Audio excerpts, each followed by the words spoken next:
Welcome, food lovers! My name is Joy, and with this channel, I want to share my love for Filipino food with you. I started cooking Filipino recipes when I was 12 years old to help my parents while working around the farm. Into this video, we will make kangkong adobo. Water spinach is a staple of Filipino cuisine. I recommend pairing this vegetable dish with chicken adobo. You can click on the link above for some delicious chicken adobo recipes. This recipe should take you 20 minutes of total preparation time. For this recipe, we will need 1 tablespoon of cooking oil, 1 bundle of cleaned water spinach, 4 cloves of crushed garlic, 1 medium sliced onion, 3 medium tomatoes sliced, 1/2 cup of soy sauce, 1/4 cup of vinegar, 1 cup of water, 2 tablespoons of pepper, 1 tablespoon of sugar. Recipe steps. First, start on low heat and add the cooking oil to an 11-inch saute pan. Add the garlic and cook it until brown.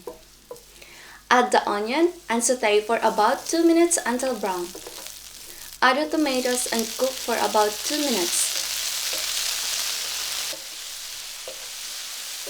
Add the water,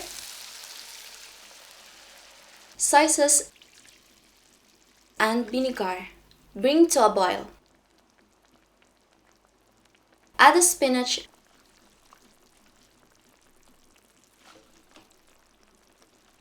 and mix well. Add sugar and the pepper. Stir while cooking for about 2 minutes. This dish is best served immediately while it's still hot. Don't forget to like, subscribe, and comment if you have found this video helpful. Thank you and enjoy your meal.